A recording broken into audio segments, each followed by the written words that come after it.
All right, Shalom. First and foremost, giving all praise, glory, and honor that's due to Yahweh Ba'ashim Hawashai Bahashem Rachakodash. Double honors to the elders and apostles of Great Millstone who rule well. Peace and blessings to the 144,000 and the hopeful elect. Shalom Barakatham. The title of this lesson is HBCUs and Colleges Failed You. Okay, essentially it's a stumbling block, another one that keeps you in the rat race, and ultimately it's just another thing that Esau dangled out there to keep you from who you are, which are the so-called Negroes, Latinos, and Native Americans, who are the Israelites. Okay, it's another thing that keep you away from doing the right thing, because you go on these college campuses, you don't just come out of there knowing nothing. If you're a woman, your mind gets completely perverted going there, man. Okay, there's almost no you can almost tell if a woman is in a category of wife abo, which none of them really are due to just the world we live in. There's no virgins. You really should only be marrying a virgin according to the scriptures.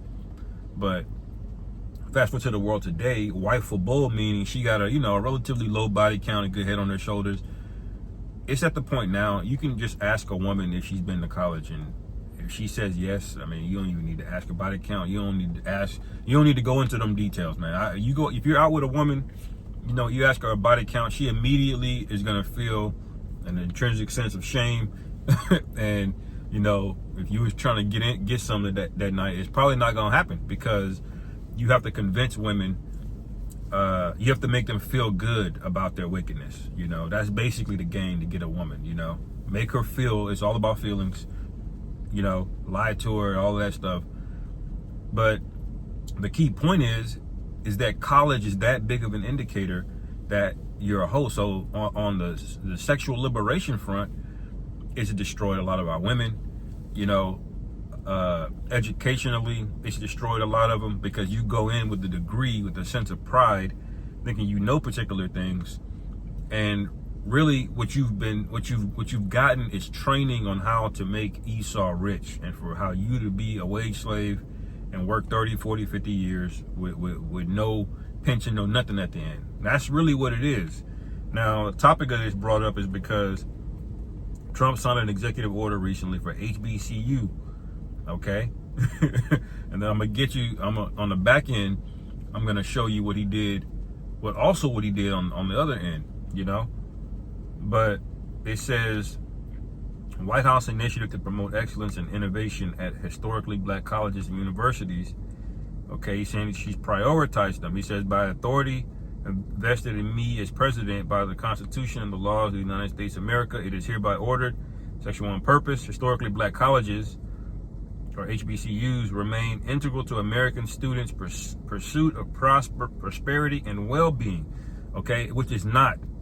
Okay, college people are losing, and the number one reason they're losing is, number one, the jobs are not out there like that. Okay, they tell you to rush and rush and rush to go get the degree, but nobody tells you to look at the jobs report, the job outlook.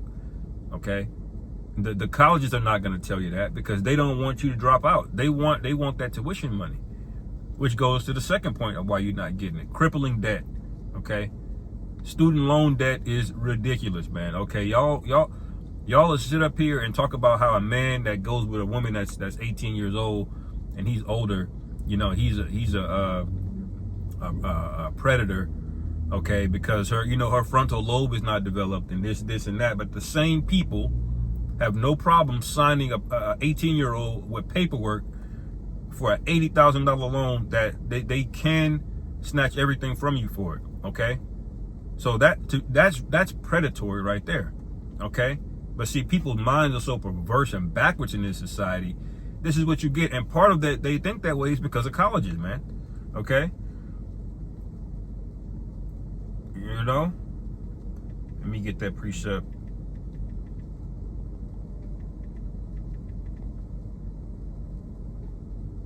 Real quick.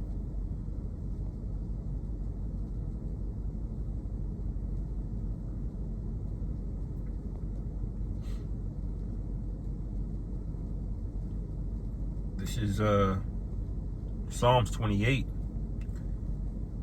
and 3. It says, draw me not away with the wicked and with the workers of iniquity, which speak peace to their neighbors, but mischief is in their heart. And that's what this executive order is. He's speaking peace and he's prioritizing, but it's all mischief. Why? Because you're going to get a loan you cannot pay back, man. Okay? You're going to get a loan you cannot pay back. And this is what I wanted to say on the back end of it, you know, because at the same time Trump did that, show you that that precept is definitely true. Okay?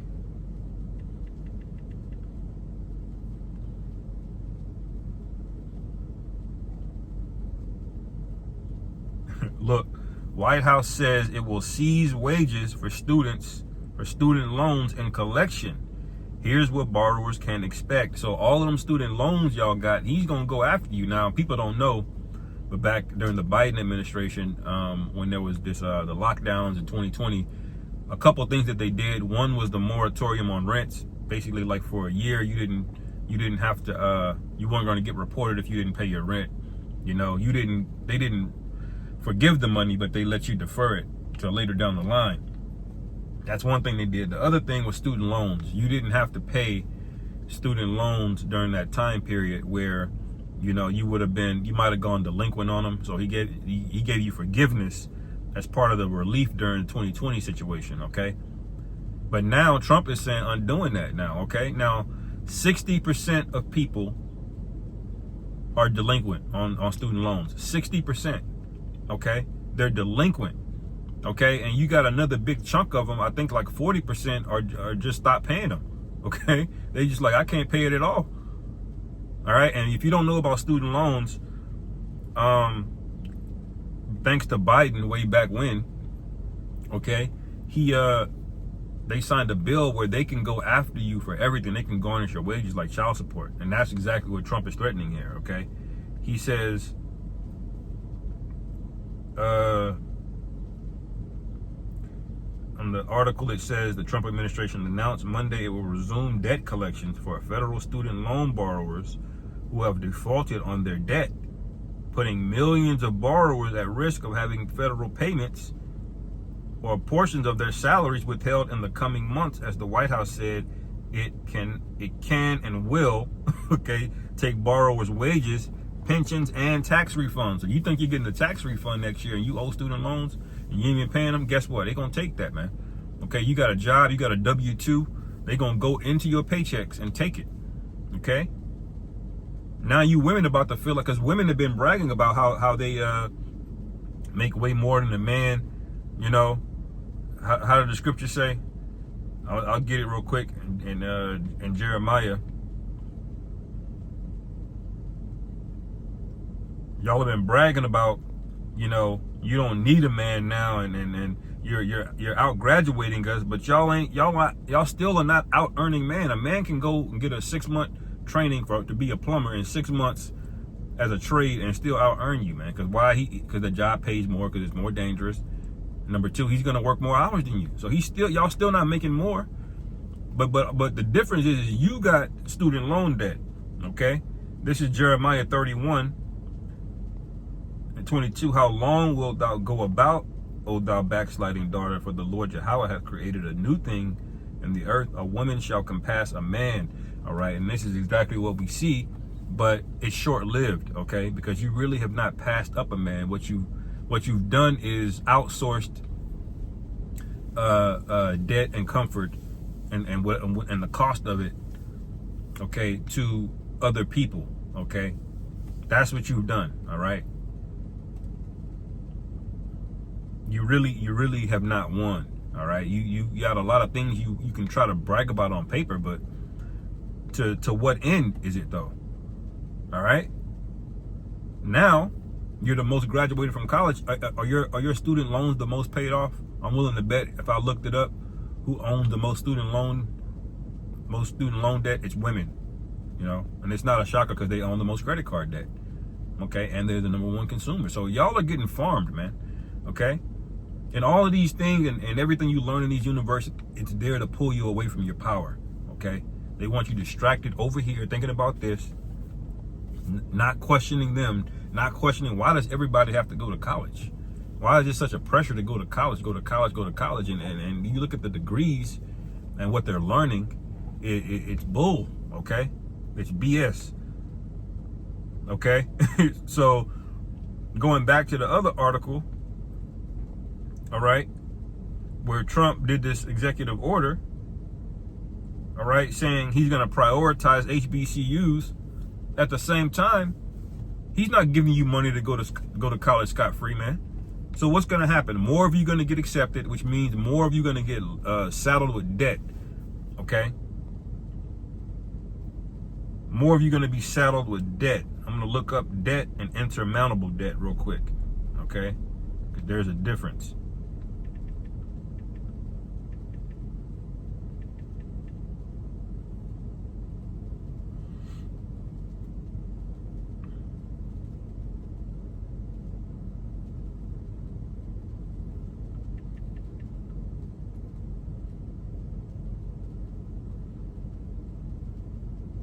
Let's see here.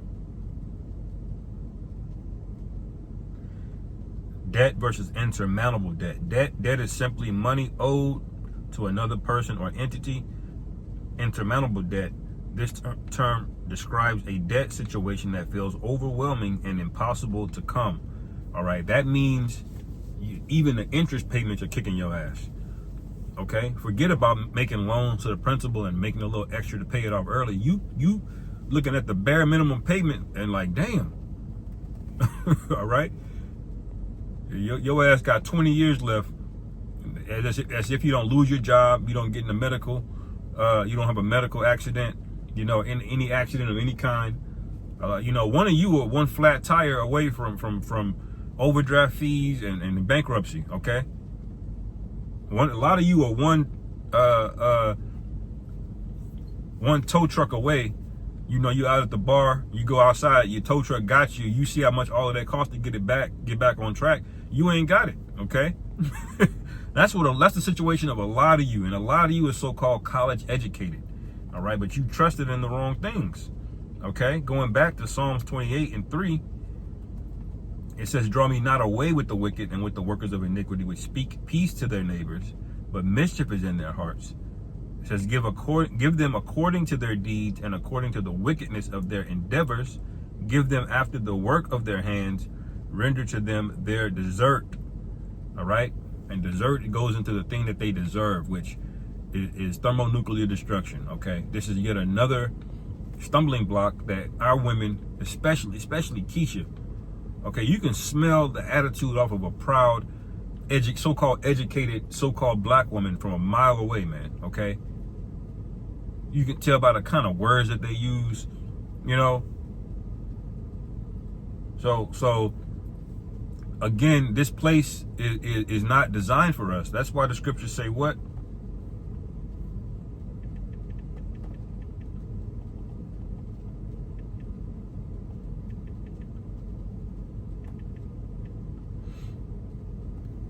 Hebrews 13:14. "For here we have no continuing city, but we seek one to come." And a lot of y'all want this city to continue. You want to be the top. You want to be the top dog in a small pond, okay? Which that's what this world is. It's a small pond compared to the kingdom of heaven, okay? And King David said, "What? I'd rather be a doorkeeper in the kingdom of heaven." Why? Because that's a big pond. That's why he said that. But the men of the Lord that are the elect, that are faithful to this thing until the end, okay, we're gonna be big fish in a big pond, okay? In a pond without limits, okay? And so you got to get this programming out of your mind that these people are better than you, okay? Because they got a college degree and educate. These people are low level, man. Most of these people are slow, all right? They're nervous, they're stressed out, they got all kind of loans, and now Trump is coming in and doing this. At the same time, you got tariffs kicking their ass, all right? He's trying to get people to crash out. I believe that they're going to control. They're going to do a controlled demolition of this place, and ain't going to be nothing else but to fight about it. People ain't going to have nothing else. What else they going to do? There ain't no food in the grocery stores. Okay, which the average food in the grocery store is what, 4 days. All right. So anyway, I just wanted to bring that out. I'll end it here. Lord willing, this is edifying. Call hello, Yahweh Bashimi Hawashai, Bahashim Rakhakwadash Shalom. Come Yasharallah.